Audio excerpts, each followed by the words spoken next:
Boda boda, a bicycle or motorcycle taxi commonly found in East Africa. Their presence in East Africa is attributed to a number of factors, and key among them is increased demand for faster, easy and affordable movement. But the term boda boda has a semantic appeal. Welcome to the Kenya-Uganda border at Busia, a busy metropolis teeming with trade, exchange of goods and services, custom checks, security and health surveillance, as well as intercultural social exchanges that form an innate part of the ways of life at the border crossing.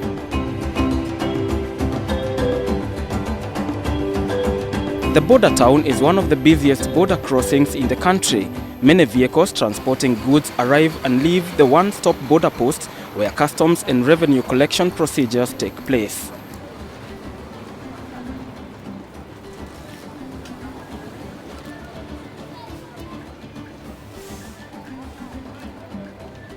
In Busia, goods and services change hands all the time, but there are also social aspects of life for both Kenyans and Ugandans.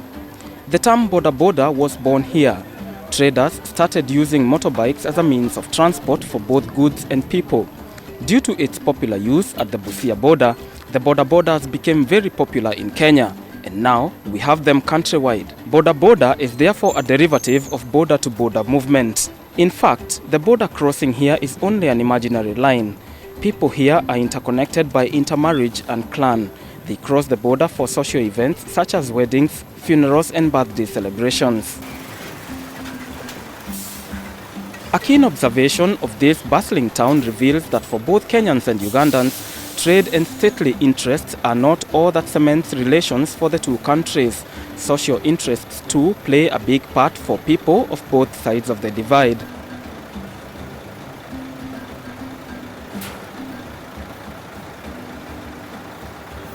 With all the movement, ACT Kenya, in partnership with Life and Peace Institute (LPI), the East African Sub-Regional Support Initiative for the Advancement of Women (YASI) of Uganda, and Inter-Africa Group (IAG) of Ethiopia, sought to study coexistence in the border towns and get a clearer perspective on matters of cross-border cooperation. The project is supported by the European Union, Intergovernmental Authority on Development (IGAD), and other regional economic communities. From the Kenyan side of the border, you won't fail to notice at least 3 entry and exit points. However, only one is the official gateway for goods and human traffic.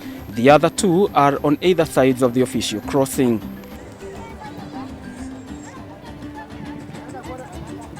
Here, government agencies in charge of revenue and security monitor activity as vehicles and goods are checked and either granted or denied entry from either side of the border posts.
The border crossing is perhaps the busiest point of entry and exit between Kenya and its neighbors.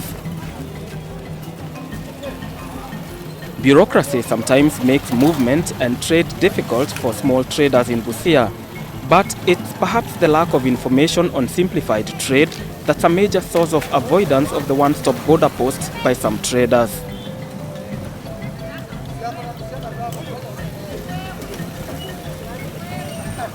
Communities living in Busia have therefore established the other informal points of exit into Uganda.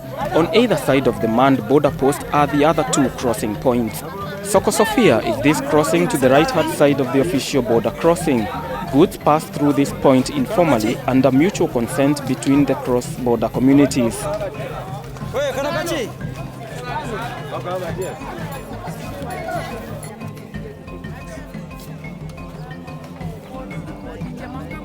The Soko-Marachi crossing to the left also supports trade. It's however not as busy as the other two crossing points. Here, traders mainly sell cereals.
At this market, however, security officers are on high alert as illegal goods, counterfeits and illicit brew are being ferried into the country from Uganda. Wajina wale walitoka nini Tunganyiro. Basi. Otina sijui anaenda, mwambie arudi haraka. Mwambie mwende. Nenda nimeita na ameenda. Na hiyo mtu anakuanga aje. Ngoja gari inakuja tu. Ngoja. No, ngoja. Fuatanga amri ya mwisho. Ngoja gari inakuja. So kwa mmemaliza. Sasa ni hapa tu. Hapa kwa custom. Hapa tukija hapa tumemaliza. Mmemaliza? Sasa nilikuwa na vile mnataka tuanze mkuu. Ama ni kazi yenu sisi. Ndio nyinyi mnajua. Kama mnataka mpaka kuingia huko. Kama mmemaliza ni mzuri. Tunaendelea tunaanza. Kulingana na mabadiliko yenyewe kwa ofisi. Sasa kazi mpaka ifanyike. Unajua changes zinazojanga na siku. Mtu anaweza kuja na mbinu zake. Mmoja amekuja hapo down command. Hizo tunaona yeye haikuwa kama zamani. Hata sisi hatuko tumesimama hapa. Kama yeye anakuja, sasa sisi tutapata. Yeye mwenyewe anaingia hapa. Mpaka muingie. Na anashinda hapa kwa pikipiki. Na nikionea si ati anaambiwa, anajionea mwenyewe. Wewe utapaki wapi? Kama uwezi hapo. Alimwambia sasa mimi nitakufanyia kazi hapa.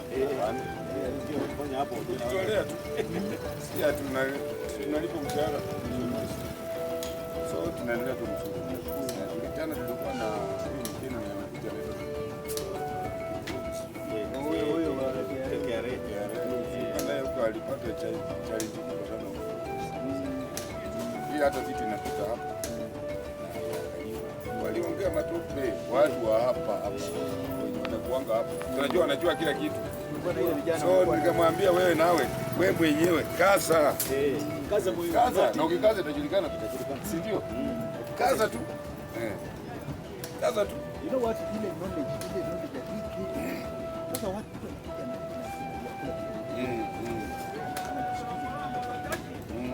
hapo ndani amebeba kitu kubwa sana. Unaona watu wenye wanapa makaa wanabeba hata chang'aa ndani kama 3 ya 55. Sasa yeye ameweka kakunia kwa nini na makaa amepaka nini anapita hapa. anatipaka ya kwamba ndiye. Anasema huyo ni mtu ya makaa tu. Weka chini. Weka chini. Unaona vile ndio anatulipuka hapa. Na hiyo Alafu njia mingi. Samaki zote za kutoka Uganda zinapita. Zinapita hivi zikienda zinao. Abeti kulipa bashuru hapo. Unaona? So So acha tu nini. Haya hii maoria hii. Naona. Wanapitia hapo tu. Kwa pikipiki. Wanapitia tu hapo. Na hao ndio shida. Hao ndio shida ya hii Kenya hii watu.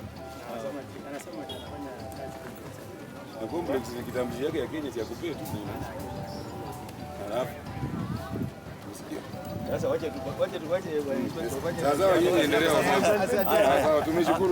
across the border in Uganda, there are organized groups of traders going on with their businesses.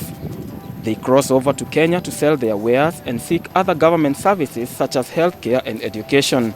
These school buses are ferrying Ugandan children back home from schools in Kenya.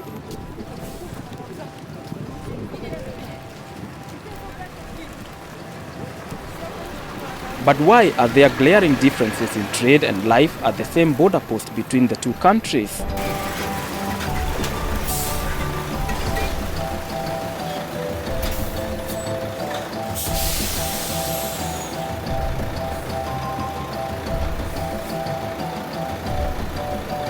The one-stop border post works seamlessly and almost flawlessly, save for the occasional delays, causing trucks to form long queues awaiting clearance.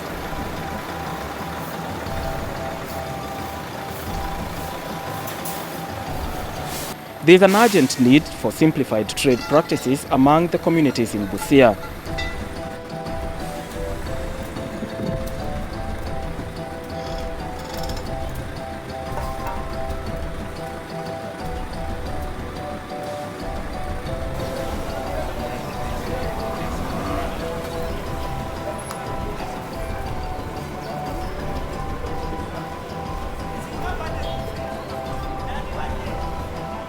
In Uganda, the official border post is controlled by the Uganda Revenue Authority, URA. Here, there is a scanner for trucks ferrying goods into Uganda.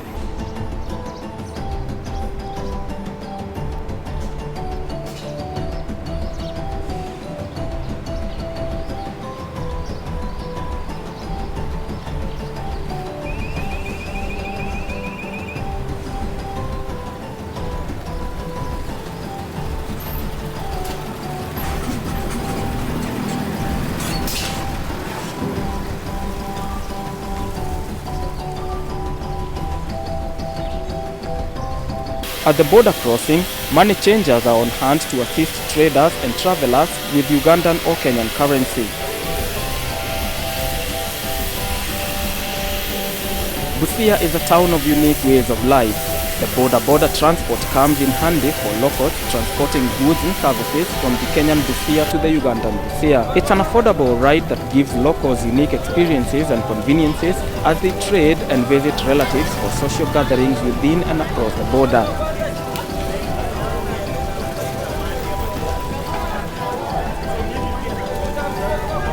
Through the expansive Chalbi Desert, we make our way to Moyale, the long and winding highway that was constructed by the Kenyan government as part of the Lamu Port Southern Sudan-Ethiopia Transport Corridor (LAPSSET) takes us through the counties of Laikipia and Isiolo to Marsabit to the Kenya-Ethiopia border at Moyale. The border is 780 kilometers north of Kenya's capital, Nairobi. Communities living here are mainly pastoralists, and inter-clan clashes have been reported amongst resident tribes of Borana, Gabra, Burji, Oromo and Gare over land and other resources.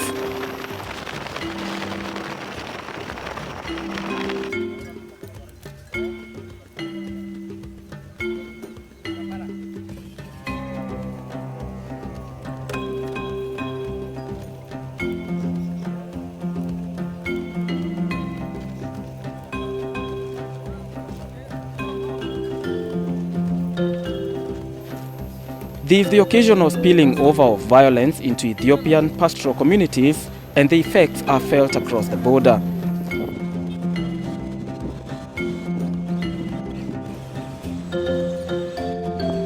The locals buy their goods and other commodities from across the border into Ethiopia. The government is, however, keen on security, and movement is prohibited across the border past 7 in the evening.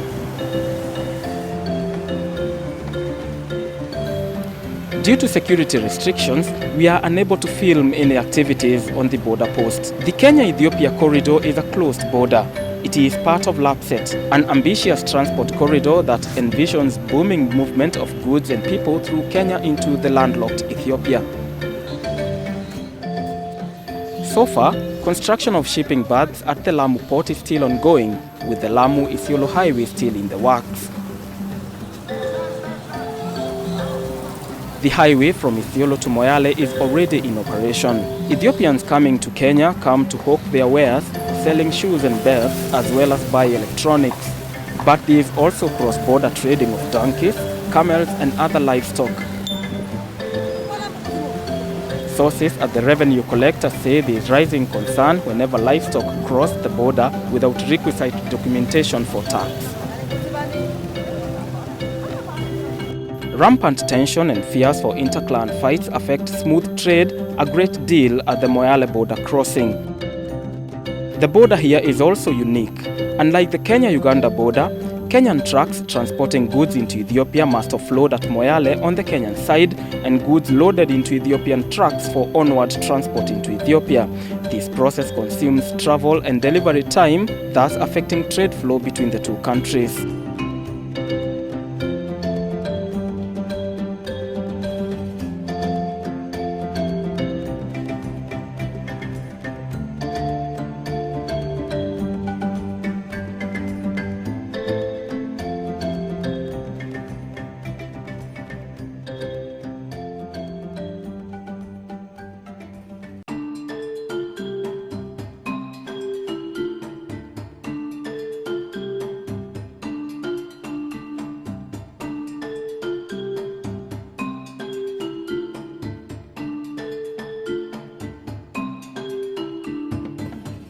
The Kenya-Ethiopia border can be described as both porous and restrictive.